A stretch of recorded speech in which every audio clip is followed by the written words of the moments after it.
Welcome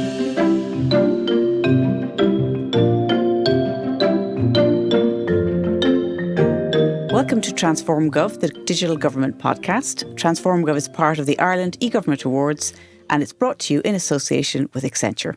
I'm Maeve Neefsey, and on today's episode, I'm joined by one of last year's AI Award finalists, whose project really impressed us because of their clever use of AI to help maintain the greenways and the walkways of Ireland. So Stephen Smith and Gerard O'Donnell of Transport Infrastructure Ireland, you are very welcome to Transform Gov. Thanks, Maeve. Thanks for having us. Firstly, Stephen, Yes. How did this whole initiative come about? What problems were you trying to solve? Okay, so I suppose it came about around, we were, Transport Infrastructure Ireland were recently, or relatively recently, about 2 years or more ago, so assigned responsibility for the delivery of the Greenway and Active Travel Network in Ireland. So as part of that delivery, along with the capital delivery side, the new scheme side, we took on a little bit of responsibility for looking at the existing Active Travel and Greenway network and trying to manage the condition and the asset in terms of its existing condition and what might need to be done in terms of protection and renewal work. So it was a little bit ad hoc, might be the way, or our responsibility relating to the existing infrastructure was a little bit ad hoc. Mm-hmm. So we were looking for new and novel ways, and maybe cheap is probably the wrong way to put it. Cost efficient is my word. Yeah, cost efficient. Cost 2 words. efficient ways, yeah. So cost efficient ways to look at the condition of the network and decide what we might need to do in terms of investing in protection and renewal work. So looking at what AI could do for us in terms of assessing the condition of the network and then looking at maybe deterioration and what we might do in terms of investment. So that's really where it sort of the genesis of its origin. Okay. So to look at that. Maybe before we get into the nitty-gritties, just to give people a sense of the scale. So, Ger, how big or wide or long or how do you measure it? Yeah. It's basically our greenways and walkways and paths. Is that it? That's it. Yeah. So on our network, we have approximately 800 kilometres of footways. And that's on the national road network. And then in terms of cycleways and greenways, there's approximately 900 kilometres in total. And getting bigger as well, because it's really been successful, hasn't it? It has, yeah. It has, and there's plans to expand that significantly over the next number of years. So we have this greenways programme that TII is responsible for in terms of national and regional greenways. So national being over, I think, 100 kilometres, regional being anything over 20. So we're responsible, as Stephen says, for the delivery of that. And there's a programme of approximately 2,500 kilometres of greenways planned. And as well as that, TI have also been given responsibility for the delivery of the National Cycle Network, which again, I think is in the region of 3,500 kilometres. So some of that will be delivered as part of the Greenways programme. Approximately half of that will form part of the NCN. But that NCN, as I call it, will look to link up all of the kind of commuter towns and villages so that it's providing, a commuter function as well as the greenways being more recreational, I suppose. So in other words, the commuter towns, people who are maybe needing to commute into work, exactly. They can use an alternative form of transport, either their feet or their bike. Is that that's the plan? Walking and wheeling. Okay. So as the network is getting bigger, this is going to become a bigger. We can either call it a problem or a solution, whatever. But anyway, it's getting bigger. It's very popular. It needs to be maintained. Responsibility is the way to look at it. So responsibility for protecting the investment that everyone in Ireland is making in these public facilities. So it's to look to try and protect that investment and protect the condition and protect its the utility that's providing to cyclists and walkers and everything. So you turn to AI. So tell us about how that happened. You know, how did you find the solution? What were you looking for? So we work with a number of companies already. So we would work with a number of service providers in different technology areas, and one of those is a company called Vaisala. And they already had this RoadAI solution. Are they an Irish company or where? They're a Finnish company. Finnish company, okay. Because Finland are quite far ahead. Yeah. They've worked with us for many years in other areas, in winter operations and a lot of provision of a lot of sensors around our network for monitoring climatic conditions and that sort of side. But they have this RoadAI side to their business. So we use it in the sense that we're very well developed on the road side, on the national road side, and monitoring condition and deterioration of our national roads, and we have a lot of very well developed process on that side.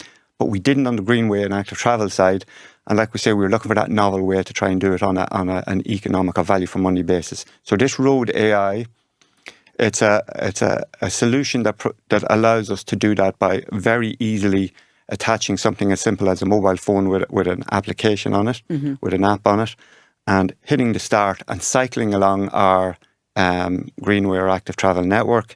And it then starts to pick up the condition of the network. It takes photographic imagery of the network, and then the AI application in the background starts to look at defects and condition of the network as you're cycling through it. I was fascinated when I read your application again, just to remind myself of things that you'd been doing. Yep. But user-generated content, I mean, you're crowdsourcing, are you, some of the data about the conditions of the road? Is that correct? We plan to. Up until this point, we've been, I suppose, since 2022, we have a team that was formed in the asset management space for active travel. So we started ourselves. I suppose I had a little bit of a background in data analytics and condition assessment on the road network. So we started collecting these geo-reference video surveys ourselves at that time before the RoadAI solution came about. So we have this other system called UbiPix, which allows us to upload geo-reference video imagery onto a WebGIS platform. Okay. So reverse. Yeah. So let me slow down there again. So effectively, if you have a GoPro or a smartphone that has GPS enabled, and you can record that video that it's associated with a GPS coordinate, you can upload that to a WebGIS platform like Google Maps, say, or Google Earth. Okay. So we had this available to us through our road network condition surveys, as Stephen said. So that's kind of where we started with the with the data collection. So it was then we said, okay, this is all very useful. We can share this information with local authorities. We can look at the condition back in the office after we carry out the survey. So it was then, I suppose, we engaged with local authorities in terms of looking at the imagery that we were collecting, and then we put the option out there for others to do some data collection as well. So we did get some data in from local authorities who actually went out and did their own GoPro video surveys on the cycleway network, which is effectively mounted to the handlebars of the bike itself. Yeah. And they were able to upload that to our system. So we did engage with other road agencies like Vela, who are the Finnish transport infrastructure agency, and they had told us of other novel ways that they were looking at data collection. And one was a crowdsourcing solution, as you mentioned. So they actually gamified the process to exactly. Yeah, we thought this was a very clever way of getting data in by, I suppose, monetizing or incentivizing people to collect video imagery by giving small amounts of money for people to go out and cycle the network and have this the camera orientated towards the pavement, and kind of like the Pokemon Go, if you're familiar with it, that kind of that augmented reality type data collection. So they were able to collect a significant amount of length of their network by from the general public. So just an idea for you now, completely random. But there's a guy called Stephen McPeak. It's called Civic Dollars. I don't know if it was actually they're one of our shortlisted entries for the urban and city developments. But what they do is basically they reward points for people who have been walking in the parks or whatever. And I'm just thinking, and of course the tokens are you buy a coffee in a local business at the end of a destination. So there could be something that's lovely circular economy there, right? Where you're gathering data about the walkways, they're getting a free coffee, and Civic Dollars is like yourselves, you're helping an entrepreneur. Anyway, sorry, I digress. A very good. Go on. A very good, a good aspect of the AI that we're looking at as well is that we can take existing imagery. So we can take, if you go and record a section of the network with your own camera or your own mobile phone or whatever, we could take that imagery. You don't need to be. It's better for if you're using the AI applications that we have. But if you're not using it, we can still take the imagery and teach the AI to look for particular defects. On the network. You can train it. I'm going to have to take a quick break. I don't want to take a quick break, but we have to because we're very important people called Accenture, who we respect as our sponsor. So give us 2 seconds. Through the power of cloud, data and AI, Accenture is helping the public sector by blending human ingenuity, technology and a delivery-focused culture to turn their ambitions into action. Be ready for any challenge by adopting a continuous reinvention mindset to deliver human-centric services that adapt and grow with your needs. Contact the team at Accenture to find out more.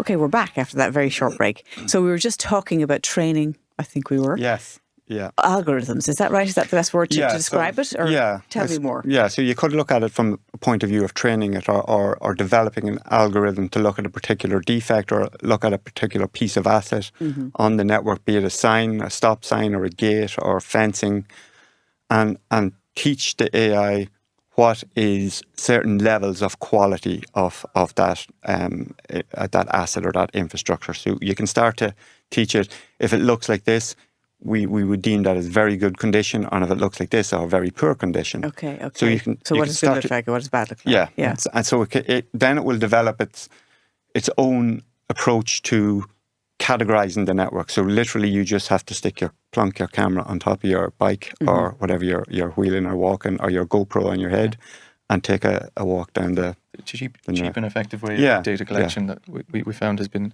useful. And just on the topic of the machine learning, I suppose we did engage with the research group in the University of Galway, and we assisted in labeling of imagery that we provided to them of cycleways. So they came up with a categorization, like a 1 to 5 type rating scale for surface of cycleways, and then we provided the imagery to them of different samples of cycleways around the country, and then labeled it ourselves as to how we deemed it to be in terms of condition. So that was effectively training the model, and we did that across 3 raters, and where we had forever. What's the implementation like? That particular project was it didn't take long. I think in total there was about 90,000 images, but the way they had it set up, you could play through a video quite quickly.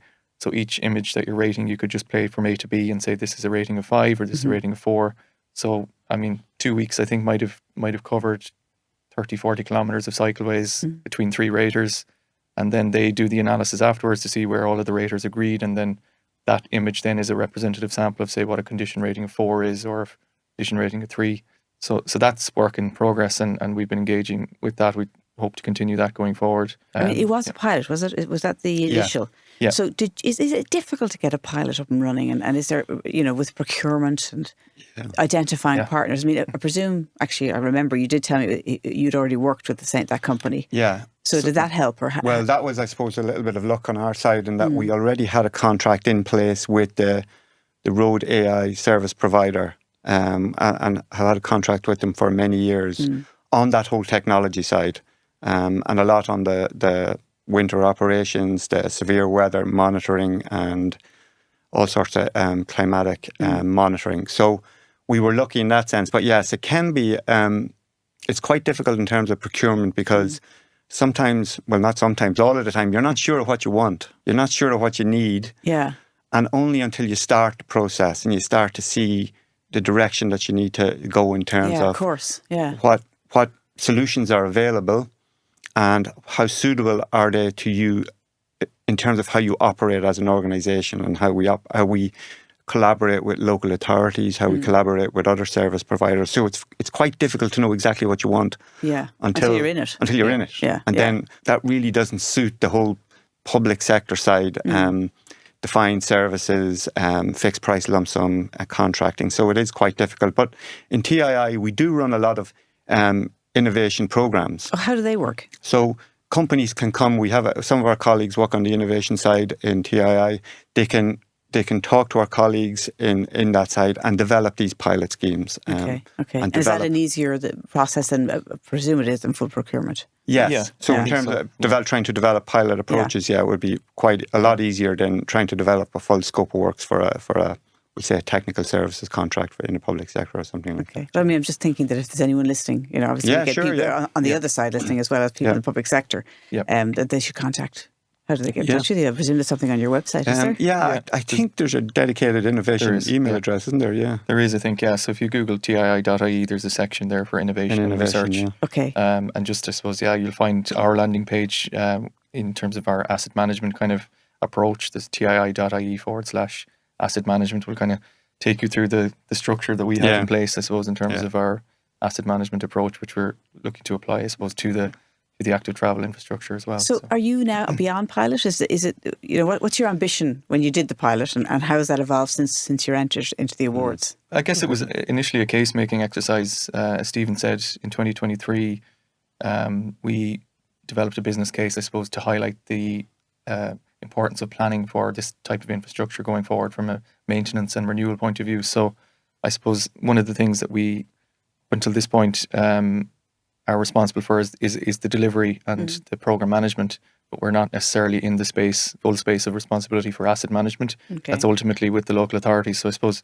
where we'd like to go with this, I suppose, is to demonstrate the maintenance case and the need and the associated funding that's needed to deliver that, and I suppose show that we have the expertise and the capabilities to apply the same asset management kind of techniques and processes that we have in our road network on our active travel network. But we are kind of working in an ad hoc space at the moment that we're dealing with a renewals budget at the moment on an annual basis with local authorities, and we're getting very, very good engagement with local authorities on projects, because there are a number of legacy type greenways and cycleways that were built 10 years ago before TI became involved. So we have a bit of work to do to bring it up to standard effectively. So I guess the next steps would be to try and apply this as a routine process going forward. Like Gerard said, we're quite well developed now in terms of our infrastructure asset management approach for national roads.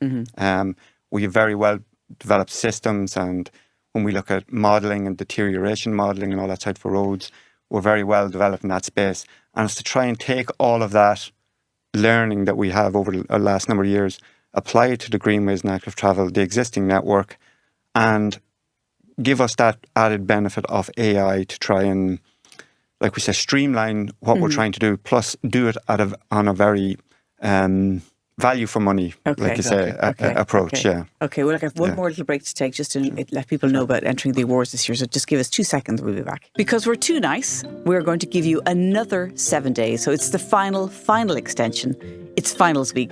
Get it into the bag. June the 16th is your absolute last chance to enter the Ireland e-Government Awards. So no more wiggle room. If you're on the fence, that can be sore. Don't sit on the fence. Enter now. And celebrate your team, your project, your impact. Go to digitalgovawards.com and submit today. So you were talking just before the break, Stephen, you were mentioning that you're applying, or you want to apply what you've learned on the national network, road network, and then see how that can be applied to the greenways and managing them. But is there anything the other way that sometimes when you've got very little budget but a huge responsibility, or a big network, let's say, the two are kind of straining against each other because they've constraints in terms of budget, but something's growing legs. But you then can use innovation in a perfect way, particularly digital technology, to bridge that gap. But did you learn things by bringing in this solution in this scenario that you think would apply to the roads network or the rest of our infrastructure? Yeah, we did. I'll mention briefly, and then Jerry, you can see on the types of sensors and technology that we use on the greenway side. But even recently, we tendered out again. So we do these annual network condition surveys for the National Road Network. We had a tender recently. It's closed now, so we can talk about it. But as part of that National Road network condition tender, so that means to go out and just see what the conditions of the road are. It's a big, huge piece of work. So it's huge contract, huge work, huge machine-driven surveys, condition surveys. But we've incorporated into that side of our responsibilities now the AI approach as well, in that everything we do in terms of recording condition on the developed network, on the developed approaches that we have, we're now applying the AI side to it as well. So we're running both surveys and systems in tandem. Oh, very interesting. Okay. So and what you're hoping to see then if they correlate, if one throws up something different to the other, if the AI throws up something different to our current approach. So with the bit of learning that we've developed with the pilot project on the greenways, we're now going to try push that back into the national road side and see what benefits that can deliver for us. And when is that all happening? Hopefully.